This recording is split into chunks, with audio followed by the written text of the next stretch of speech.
Mesdames et messieurs, bienvenue dans cette nouvelle édition du Café Fiscal. La fiscalité est une affaire de tous. Intéressez-vous-en. Aujourd'hui, nous allons donc débattre sur l'imposition des revenus occultes. La loi prévoit que les sociétés ou autres personnes morales passibles de l'impôt sur les sociétés sont assujetties à l'impôt sur les revenus des personnes physiques en raison du montant global des sommes que, directement ou par l'entremise des tiers, ces sociétés ou personnes morales ont versé à la période retenue pour l'établissement de l'impôt sur les sociétés et à des personnes dont l'identité n'est pas connue. Le revenu occulte est donc ce revenu-là que les entreprises décident à un moment donné de verser à des tiers, à des organisations dont l'identité du point de vue du fisc n'est pas connue. L'État considère donc ce transfèrement d'argent comme un revenu occulte. Et ce revenu occulte est taxé au taux le plus élevé de l'impôt sur les revenus des personnes physiques. En l'état, en ce qui concerne le cas du Cameroun par exemple, ce taux est de 30% auquel on ajoute 10% du centime additionnel. La base d'imposition de ces revenus est le montant des dons transférés non déductibles après abattement de 500 000 francs CFA. Si on peut prendre un exemple, considérons qu'une entreprise, pendant la période fixée pour établir l'impôt sur les sociétés, a versé à une organisation non identifiable un montant de 2 millions de francs CFA.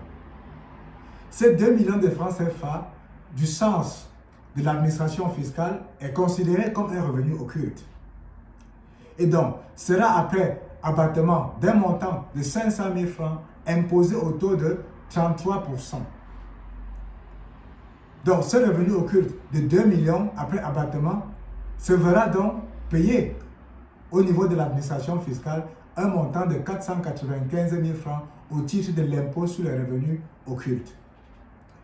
Ceci dit, mesdames et messieurs, lorsque vous voulez faire des dons, lorsque vous voulez faire, on peut dire toujours, des aides à des organisations non identifiables, sachez que vous serez taxé de la manière la plus forte au titre de l'impôt sur les revenus des personnes physiques, encadrant ces éléments-là. Donc, attention, les entreprises, personnes morales, c'est-à-dire les sociétés de capitaux, sont donc soumises aussi à l'impôt sur les revenus des personnes physiques en cas de financement occulte. Donc, nous qui passons le temps à faire des dons, sachons que ces dons-là, du point de vue fiscal, peuvent ne pas être déductibles et donc considérés comme un revenu occulte. Donc, je tenais à vous faire comprendre c'est quoi le revenu occulte et attirer votre attention sur le fait que, avant de faire des dons, sachez que ces dons peuvent être considérés comme des revenus occultes et non déductibles du point de vue fiscal et pénaliser davantage votre activité si le but était vraiment social. Donc, mesdames et messieurs, abonnez-vous à cette chaîne pour davantage comprendre la fiscalité et sachez que la fiscalité est une affaire de tous. Personne n'est épargné à la fiscalité. Posez vos questions, posez toujours des questions, vous aurez des éléments de réponse vous permettant de faire face à la fiscalité. Je vous remercie.